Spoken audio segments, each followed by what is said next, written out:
तो आपको झुकना ही पड़ेगा। क्यों? बोले जब तक आप झुकोगे नहीं तो जानकी आपको माला पहनाएंगी कैसे। तो आज सखियां कहती हैं, झुक जइयो कनक रघुवीर, लली मेरी छोटी है। झुक जइयो कनक रघुवीर, लली मेरी छोटी है। झुक जइयो कनक लली अभी छोटी है। झुक जइयो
लेकिन रघुवर नहीं झुके।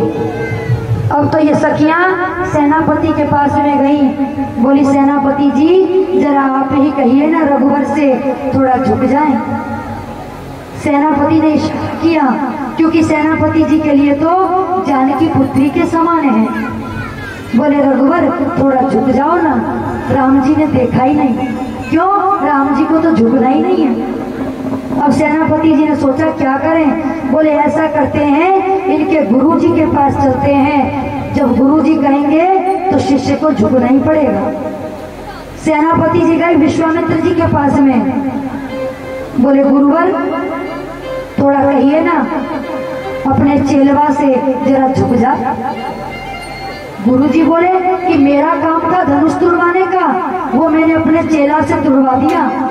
अब ये हंसी मजाक में हम संत लोग क्या जाने, ये तो बच्चों का काम है, ये तो बच्चे ही जाने, इसमें मैं कुछ नहीं कर सकता। बोले यदि आप अपने चेला से कहेंगे तो आपका चेला जरूर झुक जाएगा। गुरुजी बोले हम कहेंगे ही नहीं तो झुकेगा कहां से? बोले हम अपने चेला को झुकाना नहीं जानते, हम तो उसका सिर उठाना जानते हैं, हम नहीं कहेंगे। अब पहुंचे सेनापति जी जनक जी के पास में, बोले महाराज देखो आप ही कहो ना थोड़ा रघुवर झुक जाए।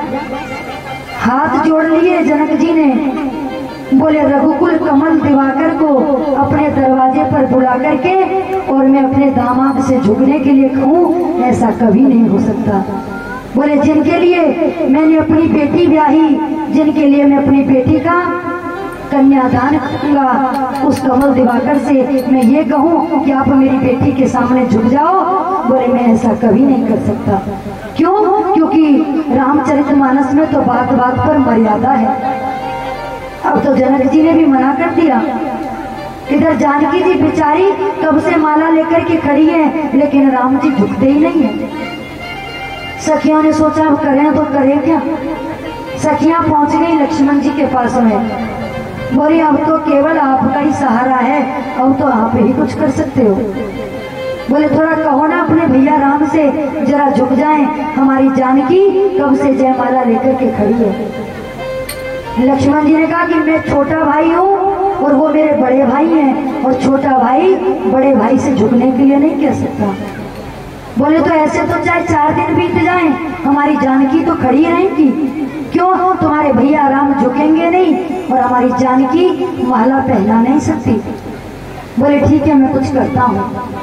तो लक्ष्मण जी ने क्या किया, सीधे गए राम जी के पास और जाकर के राम जी के चरणों में लेट गए, साष्टांग लेट गए। राम जी ने सोचा कि ऐसी शुभ घड़ी पर ये लक्ष्मण को क्या हुआ, ये मेरे चरणों में क्यों गिर गए। राम जी ने कहा अरे अरे लक्ष्मण क्या बात है। जैसे ही राम जी लक्ष्मण को चरणों से उठाने के लिए झुके, तुरंत सखियों ने इशारा किया और माता जानकी ने राम जी को जयमाला पहना दी। राम जी सब समझ गए। बोले अच्छा लक्ष्मण, तो इसलिए तुम मेरे चरणों में आकर के गिरे थे कि मैं झुक जाऊं और जानकी मुझे माला पहना दे। लक्ष्मण ने कहा भैया मेरे पास और कोई रास्ता नहीं था। और ये सखियां परेशान थी, इधर भाभी भी परेशान है, इसलिए मुझे क्षमा करें, मुझे ये सब नाटक करना पड़ा। जानकी जी ने राम जी को जयमाला पहनाई, राम जी ने जानकी जी को पहनाई। इधर आपस में गुरुदेव ने बात की, विश्वामित्र जी ने, जनक जी ने प्रस्ताव रखा। सोचा कि मैं अपनी और 3 पुत्रियों का विवाह भी राजा दशरथ के 3 पुत्रों के साथ में ही कर दूं।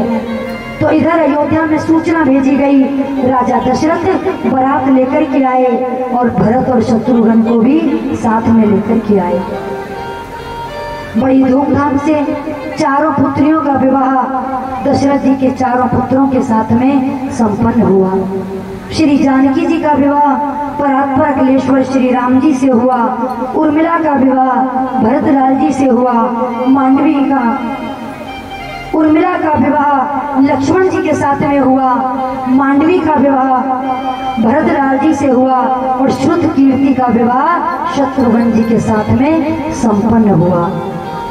जनकपुरी में बड़े सब प्रसन्न हैं। राजा दशरथ ने अपनी चारों पुत्रियों को जनकपुरी से विदा किया और महाराज दशरथ अपनी चारों बधुओं को लेकर के चारों पुत्रों के साथ आज अयोध्या नगरी में महल पर आकर के खड़े हो गए। जैसे ही महल के द्वार पर अपनी चारों बहुओं को लेकर के आए, तीनों माताएं आरती की थाली लेकर के खड़ी हैं चारों बहुओं का स्वागत करने के लिए। सुखदेव जी कहते हैं, परीक्षित, आज इस अयोध्या नगरी में इतनी खुशियां हैं, इतनी खुशियां हैं, जब से राम ब्याहे घर आए, नितनव मंगल मोद बधाए। बोले जिस दिन से राम जी विवाह करके जानकी को लाए हैं, उस दिन से इस अयोध्या नगरी की शोभा 100 गुना अधिक बढ़ गई। बड़ी खुशियां हैं अयोध्या में। सुखदेव जी कहते हैं, परीक्षित, कभी कभी ज्यादा खुशी को भी किसी की नजर लग जाती है। बोले आज इस अयोध्या नगरी को भी किसी की ऐसी नजर लगी कि इस अयोध्या नगरी में विघ्नेश्वरी देवी का आगमन हुआ। उस विघ्नेश्वरी देवी ने आकर के मथुरा की बुद्धि को ऐसा बिगाड़ा कि बहुत बड़ा विनाश इस कलयुग में, बहुत बड़े काले काले बादल दुख के इस अयोध्या नगरी पर छा गए। बड़ी खुशी का माहौल था, क्योंकि दशरथ जी ने घोषणा की थी कि कल राम राजा बनेंगे, राम का राज्य अभिषेक होगा। पूरी अयोध्या नगरी को ये बात पता है, लेकिन ये बात कैकेयी को पता नहीं है। क्यों? क्योंकि कैकेयी राम से बहुत ज्यादा प्रेम करती थी। हमेशा महाराज से कहती थी, महाराज देखो अब तो आपके कानों के पास से ये बाल सफेद होने लगे हैं, अब तो आप पे बुढ़ापा आने लगा है, इसलिए ऐसा करो अपने पुत्र राम को राजगद्दी पर बिठा दो। बड़ी प्रसन्नता कैकेयी के मन में राम के प्रति रहती थी।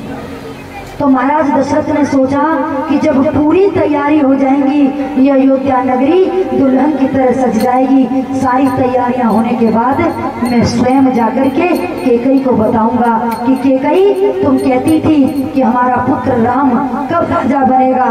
देखो कैकेयी वो शुभ घड़ी आ गई, कल हम राम का राज्य अभिषेक करेंगे। इससे पहले महाराज दशरथ आकर के कैकेयी से मिलते, उससे पहले ये मंथरा आ गई।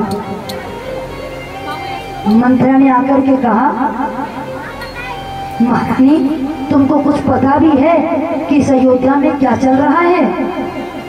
कैकेयी बोली, क्या चल रहा है? बोली, तुम तो इतनी भोली हो कि तुमको तो कुछ खबर ही नहीं रहती। बोली, महाराज ने तुम्हारे साथ में कितना बड़ा छल किया है। बोली, छल? कि कौन सा छल? बोली, आपको नहीं बताया?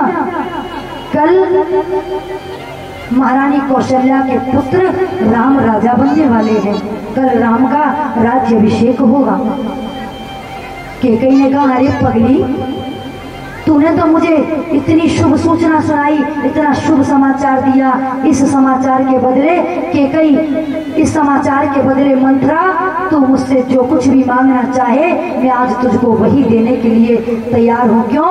क्योंकि मैं तो कब से चाहती थी कि हमारा पुत्र राम राजा बने। मंथरा ने कहा, तुम पागल हो गई हो? तुम यहाँ खुशियां मना रही हो, कौशल्या का पुत्र राम राजा बनने जा रहा है, और तुम कहती हो कि तुमको बड़ी भारी खुशी है।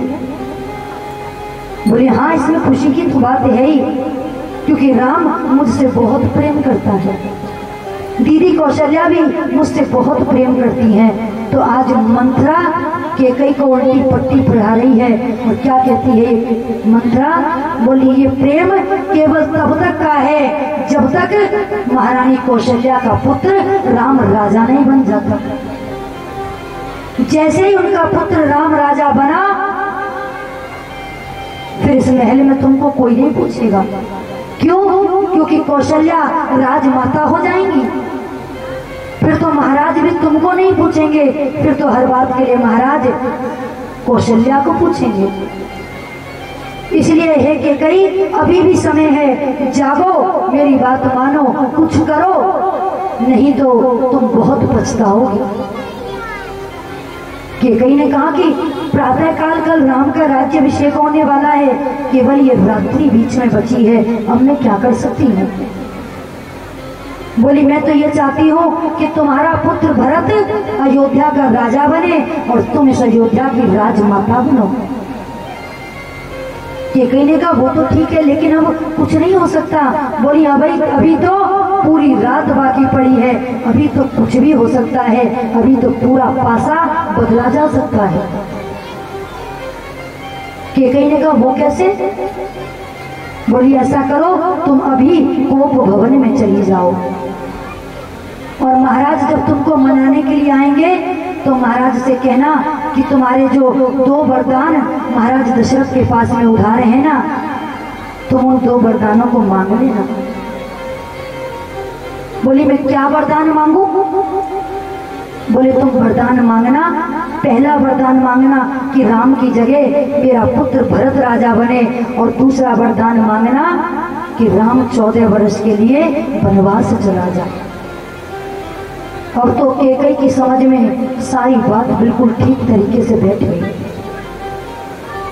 केकई कोप भवन में चली गई। महाराज दशरथ बड़े खुश हैं, सारी तैयारियां करके जैसे केकई के महल में आए, आकर के देखा केकई अपने महल में नहीं है। दासियों से पूछा तो दासियों ने बताया कि महाराज महारानी केकई तो कोप भवन में चली गई है। जैसे ही महाराज दशरथ ने सुना कि केकई कोप भवन में चली गई हैं, महाराज दशरथ एकदम से सहम गए, भयभीत हो गए कि इस शुभ घड़ी पर केकई कोप भवन में। जैसे कोप भवन में प्रवेश किया तो महाराज दशरथ ने क्या देखा कि केकई ने अपने बाल खोल रखे हैं। कोप भवन में बिल्कुल अंधेरा है, मलिन वस्त्र धारण किए हैं और सारे आभूषण उतार कर जमीन पर फेंक दिए। एकदम मौन खड़ी है केकई। महाराज दशरथ ने पूछा केकई क्या बात है, इस शुभ अवसर पर, इस शुभ घड़ी पर तुम कोप भवन में क्यों आई हो। मैं तो तुमको एक बड़ा शुभ समाचार सुनाना चाहता था, लेकिन मुझे पता चला कि तुम कोप भवन में हो। अच्छा ये बताओ कि बात क्या है, तुमको इस कोप भवन में आने की क्या आवश्यकता पड़ गई। केकई कुछ नहीं बोली तो महाराज दशरथ ने सोचा कि पहले मैं अपनी बात बता देता हूँ, हो सकता है कि इस खुशी के समाचार को सुन करके केकई का मन बदल जाए और केकई का ये दुख खुशी में परिवर्तित हो जाए। बोले केकई तुम कुछ जानती हो, तुम कहती थी ना कि हमारे पुत्र राम को राजा कब बनाओगे, देखो आज वो शुभ घड़ी आ गई, कल हमारे पुत्र राम का राज्य अभिषेक होने वाला। केकई ने कहा मुझे पता है, मैं जानती हूँ। तुम पहले से ये बात जानती हो। हाँ, तो ये इतना शुभ समाचार सुनने के बाद तुम इस कोप भवन में, तुमको तो बड़ा प्रसन्न होना चाहिए था। लेकिन कोई बात नहीं केकई, ये बताओ कि तुम्हारा कोप भवन में आने का कारण क्या है। बोले ये बताओ कि तुम्हारा कोप भवन में आने का कारण क्या है। केकई ने कहा महाराज मैं ज्यादा आपसे वार्ता करना नहीं चाहती, मैं तो केवल आपसे अपने 2 वरदान मांगना चाहती हूँ। मेरे 2 वर पास में उधार है। तो महाराज दशरथ ने कहा केकई तुम्हारे 2 वरदान मेरे पास तुम्हारी धरोहर है, मैंने तुमसे कहा था कभी भी मांग लेना, लेकिन उन वरदानों को मांगने के लिए इस कोप भवन में आने की तुमको क्या आवश्यकता पड़ गई। केकई आज मैं इतना प्रसन्न हूँ कि तुम इन 2 वरदानों में यदि मेरे प्राण भी मांग लो तो मैं हंसते हंसते दे दूंगा। क्यों? क्योंकि आज मेरी प्रसन्नता का कोई ठिकाना नहीं है। केकई ने कहा कि मुझे आपके प्राण नहीं चाहिए, मुझे अपने 2 वरदान चाहिए। मांगो केकई तुमको क्या चाहिए। तो आज केकई अपने वरदान मांगती हैं राजा दशरथ से।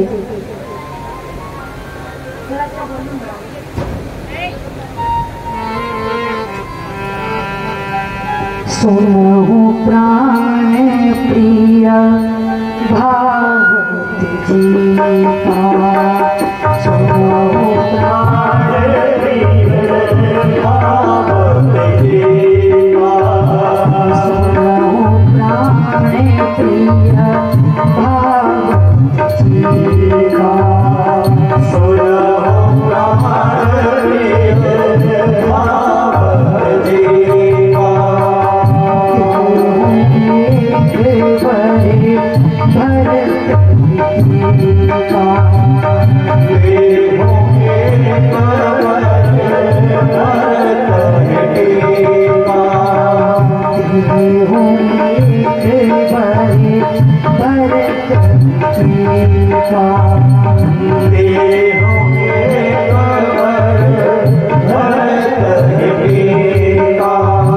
महाराज दशरथ ने कहा कि कहीं बस इतनी छोटी सी बात, तुमने कहा कि तुम्हारा पुत्र भरत राजा बने।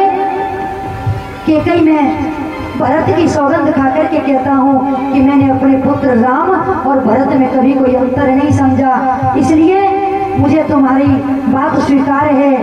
मैं कल ही भरत के पास में सूचना भेजूंगा और भरत जैसे ही ननिहाल से आ जाएगा मैं तुम्हारे पुत्र भरत को राजगद्दी पर बिठाऊंगा। इतनी छोटी सी बात के लिए कोप भवन में आने की क्या आवश्यकता थी। अच्छा केकई, अब अपना दूसरा वरदान मांगो। तो केकई जानती है कि महाराज ने पहला वरदान तो बड़ी आसानी से दे दिया। तो केकई ने कहा सुनहु प्राण प्रिय भागवत जी का, देहु एक बर भरत ही का। लेकिन जब दूसरा वरदान मांगा तो हाथ जोड़ लिए केकई ने और कहती है महाराज मांगू दूसरे पर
ने कहा कि तापस वेश विशेष उदासी 14 वर्ष राम वनवासी। धड़ाम से महाराज दशरथ जमीन पर गिर गए, बोले केकई ये तूने क्या कर दिया। केकई तूने पहला वरदान मांगा तो मैंने तुमसे कुछ नहीं कहा, लेकिन ये जो दूसरा वरदान तुमने मुझसे मांगा ये मैं तुमको नहीं दे सकता। कि कई दूसरे वरदान की जगह पर तुम चाहे मुझसे, थोड़ा वॉल्यूम बढ़ाओ इसका, दूसरे वरदान की जगह पर तुम चाहे मुझसे मेरे प्राण मांग लो, लेकिन अपने पुत्र राम को मैं 14 वर्ष के लिए वन में नहीं भेज सकता। केकई ने कहा अच्छा, आप तो हमेशा कहते थे कि रघुकुल रीत सदा चली आई, प्राण जाए बरु वचन न जाए। बोले अब तुम्हारी रघुकुल रीति का क्या हुआ? महाराज मैं तो पहले से ही जानती थी कि आप ये दूसरा वरदान मुझे देना कभी स्वीकार नहीं करोगे। महाराज दशरथ का मुंह सूख गया। कहा अरे पापिनी, अरे दुष्टनी, राम ने सबसे ज्यादा प्रेम अपने जीवन में यदि किसी से किया तो वो केवल तुझसे किया, और मैंने तीनों रानियों में सबसे अधिक यदि विश्वास किया तो सदैव तुझ पे किया, और सबसे ज्यादा प्रेम तुझसे ही किया। लेकिन आज तूने उस प्रेम का क्या बदला दिया है? कैकेयी कब ने अवसर कहा भयो गयो नारी विश्वास। कहने लगे हे कैकेयी, कब ने अवसर खा भयो गयो नारी विश्वास, जोग सिद्धि बल समय जिम जते ही अविद्या दास। बोले आज तूने नारी जाति पे से सबका विश्वास उठा दिया। आज के बाद कोई भी पुरुष अपनी पत्नी पर कभी भी विश्वास नहीं करेगा। जो आज तूने मेरे साथ में इतना बड़ा छल किया है, इतना बड़ा मेरे हृदय पे घात किया है, इसको मैं सह नहीं सकता। आज महाराज दशरथ ने कैकेयी के चरण पकड़ लिए। कहा कैकेयी, यदि मेरा पुत्र राम वनवास गया तो मैं सत्य कहता हूँ कि मैं जीवित नहीं बचूंगा। रानी तुम विधवा हो जाओगी, तुमको वैधव्य देखना पड़ेगा। इसलिए रानी मेरी बात मान जाओ, अपने इस वरदान की जगह मुझसे कोई दूसरा वरदान मांग लो। लेकिन कैकेयी की जिद है। कहने लगी नहीं महाराज, यदि मुझको वरदान देना है तो मुझे यही वरदान चाहिए, या फिर आप साफ इनकार करें कि कैकेयी मैं तुमको तुम्हारे वरदान नहीं दे सकता। महाराज दशरथ ने कहा कैकेयी, एक बार को पूरब से ये जो सूर्य है ये पूरब की जगह पश्चिम से निकल सकता है। रानी एक बार तो मछली बिना जल के जीवित रह सकती है, लेकिन ये दशरथ बिना राम के जीवित नहीं रह सकता। इसलिए मेरी प्रार्थना को स्वीकार करो। हे रानी मेरी बात मान जाओ, कैसे भी करके मुझसे इस वरदान की जगह कोई दूसरा वरदान मांग लो। लेकिन कैकेयी को जरा सी भी दया नहीं आई। पूरी रात्रि बीत गई महाराज दशरथ को कैकेयी को मनाते मनाते, लेकिन कैकेयी तो आज इतनी निष्ठुर हो गई, जिद करने लगी महाराज मैं अपने वचन से पीछे नहीं हट सकती, मुझको तो यही वचन चाहिए, मुझे तो यही दो वरदान चाहिए। महाराज दशरथ जमीन पे पड़े हैं, मुंह सूख गया है, मुख से कुछ बोला नहीं जा रहा। इधर प्रातः काल का समय हो गया। सुमंत जी ने देखा कि आज तो राम का राज्याभिषेक होने वाला है, लेकिन महाराज तो कहीं दिखाई नहीं देते। महाराज के महल में जाकर के देखा तो सैनिकों ने बताया कि महाराज तो रात्रि से कोप भवन में गए हैं, अभी तक लौट कर नहीं आए। जैसे ही सुमंत जी ने कोप भवन में प्रवेश किया, देखा महाराज दशरथ जमीन पर पड़े हैं, मुकुट कहीं गिरा है और जो उत्तरार्ध का वस्त्र है जिसको कंधे पर डालते हैं वो कहीं और पड़ा है, और महाराज से कुछ भी बोला नहीं जा रहा। सुमंत जी ने कहा महाराज आप यहाँ इस दशा में पड़े हैं और उधर राम के राज्याभिषेक की सब तैयारियां हो चुकी हैं, चलो ना राम के राज्याभिषेक में देरी हो रही है। दशरथ जी जोर जोर से रोने लगे। जैसे तैसे मुख से केवल एक ही आवाज निकलती है, राम राम राम राम। सुमंत जी ने पूछा क्या हुआ महाराज को? कैकेयी ने कहा मुझे नहीं पता क्या हुआ, लेकिन रात से केवल राम को ही बुला रहे हैं और कुछ बोलते ही नहीं है। सुमंत जी दौड़े दौड़े गए और राम को बुला करके लेकर आए। जैसे ही राम जी ने कोप भवन में प्रवेश किया, जैसे ही अपने पिता की यह हालत देखी, राम जी ने पूछा पिताजी आपकी ये दुर्दशा कैसे हो गई? कहते हैं कि राम जी को गले से लगा करके दशरथ जी इतना रोए, मन में सोच रहे हैं कि जिस पुत्र का मैं राज तिलक करने वाला था, उस पुत्र से मैं ये कैसे कहूँ कि अब तुम्हारा राज तिलक नहीं होगा, अब तो तुमको 14 वर्ष के लिए वनवास जाना पड़ेगा। राम जी बार बार पूछते हैं पिताजी क्या बात है, आप कुछ बोलते क्यों नहीं हैं? लेकिन दशरथ जी केवल रोते हैं, मुख से बोलते कुछ नहीं है। कैकेयी से पूछा माँ क्या बात है, ये पिताजी को क्या हो गया, ये पिताजी कुछ बोलते क्यों नहीं है? तो आज कैकेयी ने क्या कहा, बोले ये तुम्हारे पिताजी की हालत केवल तुम्हारी वजह से ही हुई है। माँ मेरी वजह से? मैंने ऐसा क्या कर दिया? बोली ये तुम्हारे पिताजी तो तुमको कुछ नहीं बताएंगे, तुमको पूरी बात मैं बताती हूँ। राम तुम्हारे पिता के पास में मेरे 2 वरदान उधार थे। आज मैंने तुम्हारे पिता से वो 2 वरदान मांग लिए, तो देखो ये तुम्हारे पिता की कैसी हालत हो गई। माँ ऐसा आपने पिताजी से क्या मांग लिया? कहा मैंने तुम्हारे पिताजी से मांगा कि तुम्हारे स्थान पर मेरा पुत्र भरत इस अयोध्या का राजा बने, मेरा पुत्र भरत इस राजगद्दी पर बैठे।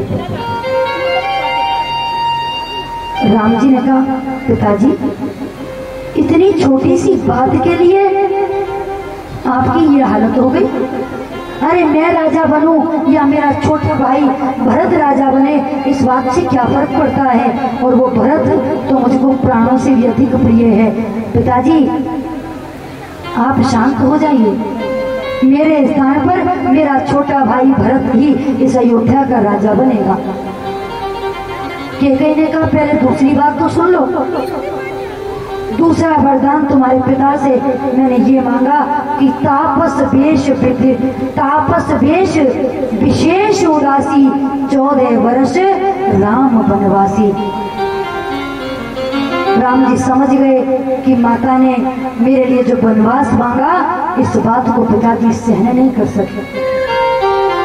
चरण पकड़ लिए राम जी ने दशरथ जी के, कहा पिताजी केवल इतनी सी नातुच्छ बात के लिए आपने अपनी ये दशा बना ली।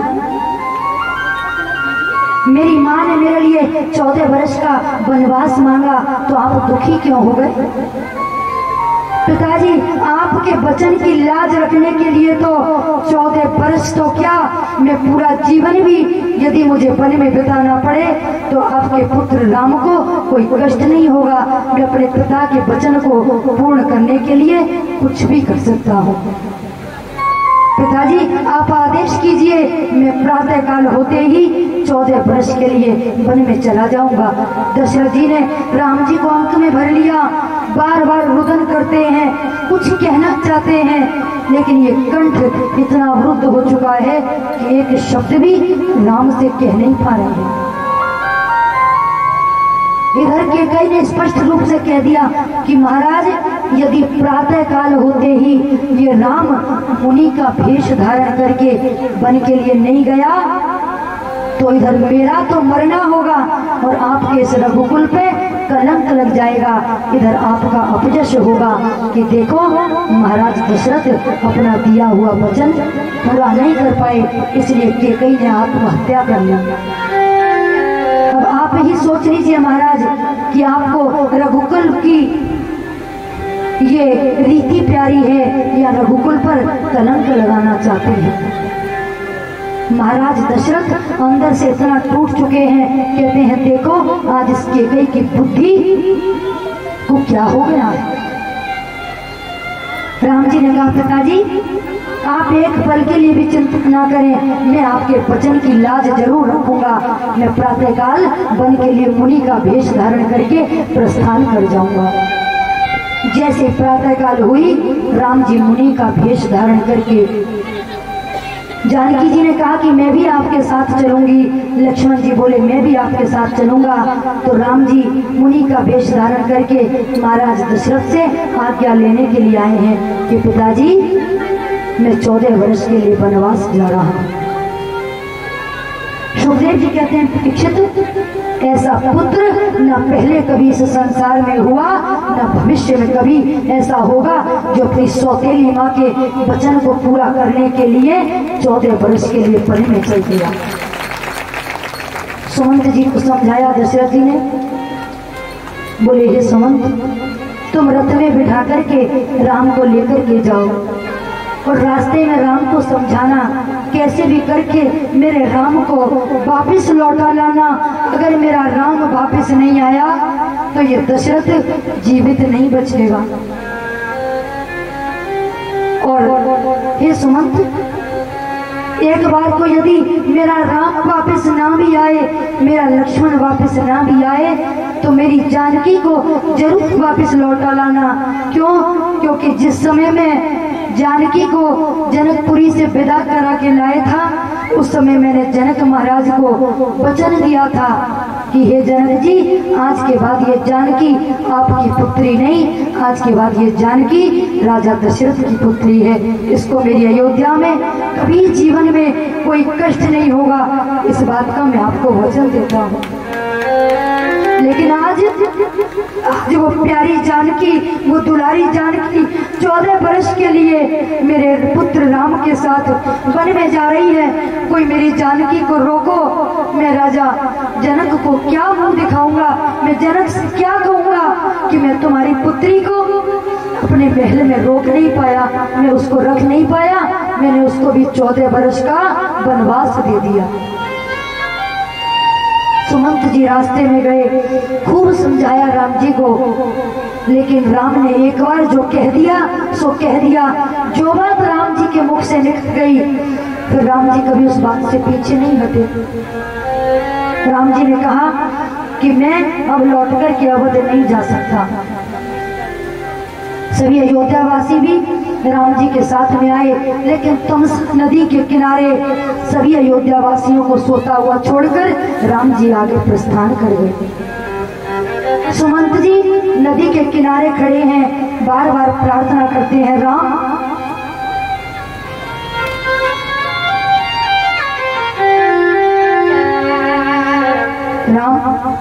महाराज तुम्हारे बिना मर जाएंगे, महाराज तुम्हारे बिना जी नहीं सकते, तुम मेरी बात मानो, तुम अयोध्या को वापस लौट चलो।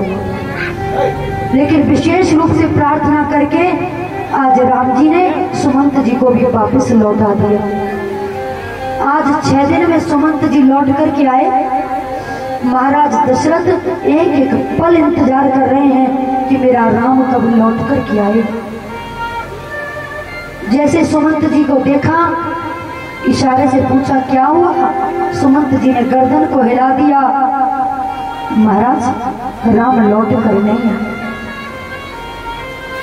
पूछा जानकी कहाँ है। महाराज जानकी भी राम के साथ ही चली गई, मैं जानकी को भी लौटा कर के नहीं ला सका। जैसे इतने वचन सुमंत जी के दशरथ जी ने सुने, राम राम कहे राम कहे, राम राम कहे राम, तन पर हरे रघुवर गिरे, राऊ गए सुर धाम। जैसे सुना राम नहीं आया, जानकी भी चली गई। राम राम राम राम 6 बार दशरथ जी ने राम का नाम लिया और अपने प्राणों का त्याग कर दिया। बड़े दुखी हुए ये अयोध्यावासी। इधर राम जी और लक्ष्मण जी तो वन के लिए चले गए, भरत और शत्रुघ्न अयोध्या में नहीं है। ऐसे में दशरथ जी ने अपने प्राण त्याग दिए। उनके शरीर को तेलागी में सुरक्षित रखा गया। उधर भरत जी के पास में सूचना भेजी गई। भरत और शत्रुघ्न रथ में बैठ करके जैसे ही आज अयोध्या नगरी में प्रवेश किया, देखा कि अयोध्या नगरी में कोई पक्षी भी चहचहाता नजर नहीं आ रहा। इस पूरी अयोध्या नगरी में बिल्कुल ऐसा वातावरण हो गया जैसे मानो कितना बड़ा पूरी अयोध्या नगरी पर मातम छाया हुआ है। किसी की आवाज सुनाई नहीं देती। भरत जी ने सोचा कि ऐसा इस अयोध्या में क्या हो गया जो ये अयोध्या आज इतनी सुनसान दिखाई पड़ती है। जैसे ही महल में प्रवेश किया, सबसे पहले माता कौशल्या से मिलने के लिए गए। जैसे ही माता कौशल्या को सफेद साड़ी में देखा, भरत जी एकदम से हिल गए। बोले, माँ, ये पिताजी को अचानक से क्या हुआ? माँ, मेरे पास किसी ने सूचना क्यों नहीं भेजी? ये पिताजी अचानक से हमको छोड़कर के कैसे चले गए? लेकिन माता कौशल्या एक शब्द भी नहीं बोली, केवल नेत्रों से अश्रुधारा प्रवाहित हो रही है। उसके बाद में भरत जी अपनी माता सुमित्रा से मिलने के लिए गए। माता सुमित्रा से जब पूछा कि माँ, ऐसा इस अयोध्या में क्या हुआ जो एकदम से हमारे पिताजी हमको छोड़कर के चले गए?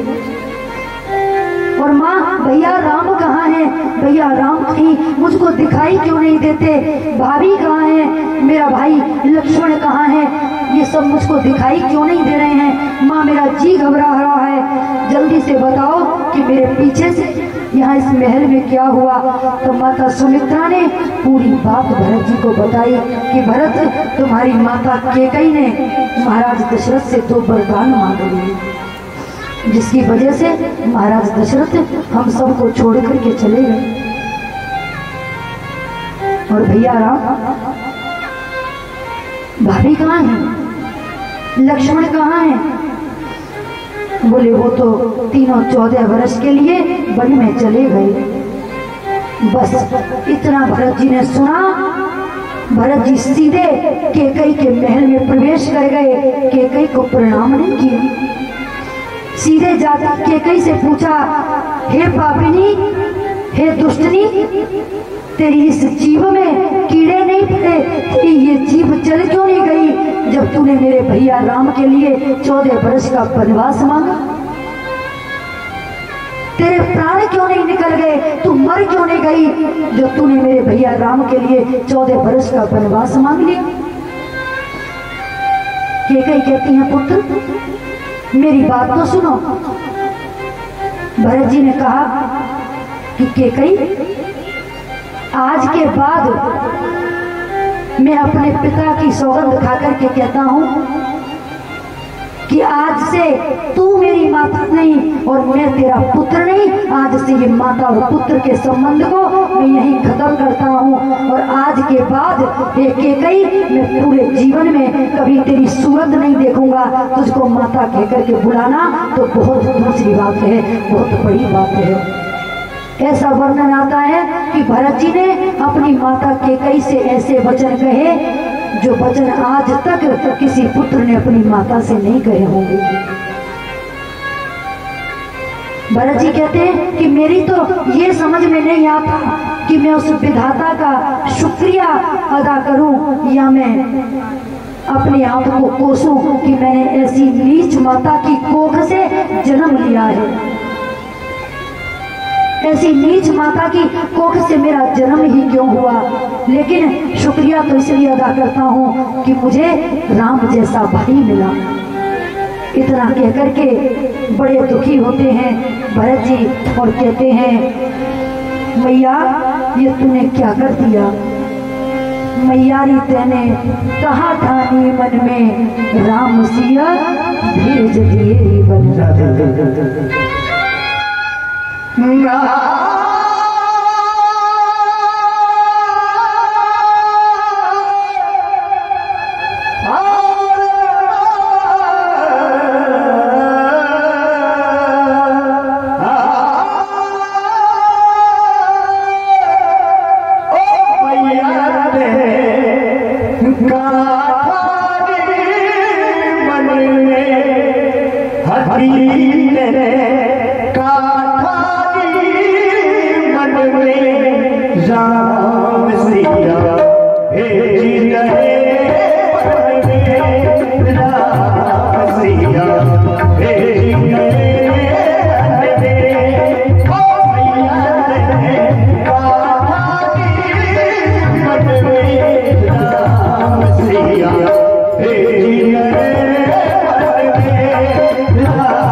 क्रोध आया, अपनी माता को बहुत बुरा भला कहा।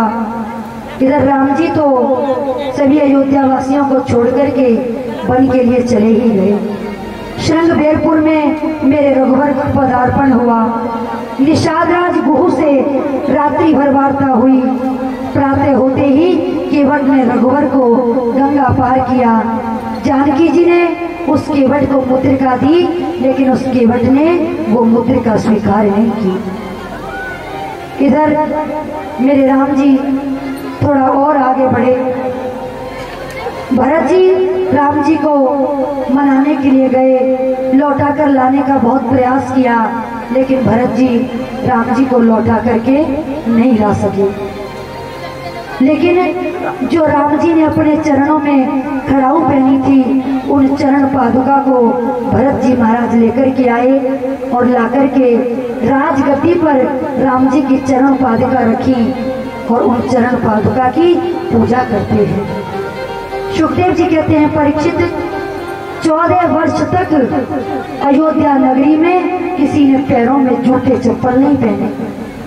सोचा कि जब हमारे राम वन में पैदल रहते हैं, हम जूते कैसे पहन सकते हैं। बोले परीक्षित 14 वर्ष तक अयोध्या नगरी में किसी का विवाह नहीं हुआ। क्यों? बोले यदि विवाह होगा तो मंगल गीत गाए जाएंगे, और जिस अयोध्या में राम नहीं है वहाँ मंगल कभी नहीं हो सकता, वहाँ तो केवल अमंगल ही होता है। इसलिए किसी का विवाह नहीं हुआ। पूरी अयोध्या नगरी बड़ी दुखी है। धीरे धीरे मेरे प्रभु राघवेंद्र सरकार अत्रि मुनि के आश्रम पे पहुंचे। अनसुईया जी ने जानकी जी से आशीर्वचन कहे। उसके बाद में सुतीक्षण के आश्रम पर पधारे। अगस्त मुनि के आश्रम पे बहुत समय तक सत्संग किया। धीरे धीरे चलते चलते मेरे रघुवर पंचवटी पर आ गए। पंचवटी पर आकर के लक्ष्मण जी ने एक पर्ण कुटी बनाई। अभी वहाँ चैन से रहे भी नहीं थे, और तब तक तो वहाँ एक मौसी जी आ गई। कौन? शूर्पणखा। राम जी के सोगे ये शूर्पणखा राम जी पे मोहित हो गई। लेकिन राम जी का तो क्या स्वभाव है कि राम जी की नजरों के सामने सिवाय जानकी जी के और कोई भी नारी आई तो केवल उसको माँ के रूप में देखा और बहन के रूप में देखा। बाकी उन्होंने अपनी नजरों से स्त्री को किसी दूसरे रूप में कभी नहीं देखा। ये भेष बदल करके आई, बड़ा सुंदर श्रृंगार करके आई। राम जी ने पूछा, आओ देवी, कौन है आप? यहाँ इस कुटिया में किस कारण से आई हैं? बोली, मैं अपने लिए पति ढूंढने के लिए निकली हूँ। राम जी ने कहा, पति ढूंढने? बोली, ये पति ढूंढने का काम तो माता पिता का होता है। पति तो कन्या के लिए माता पिता ढूंढते हैं। तो सखियों ने इशारा किया। बोले, रघुवर थोड़ा झुक जाओ ना। राम जी ने इशारा किया, हम नहीं झुकते, हम रघुवंशी हैं, हम किसी के सामने नहीं झुकते। तो सखियां कहने लगी कि और कहीं नहीं झुकते होंगे रघुवंशी, लेकिन इस स्थान पे आकर के तो अच्छे अच्छों को झुकना पड़ता है। इसलिए हे रघुवर, आज तो आपको झुकना ही पड़ेगा। क्यों? बोले, जब तक आप झुकोगे नहीं तो जानकी आपको माला पहनाएंगी कैसे। तो आज सखियां कहती हैं, झुक जइयो कनक रघुवीर, लली मेरी छोटी है। झुक जइयो कनक रघुवीर, लली मेरी छोटी है। झुक जइयो कनक रघुवीर, लली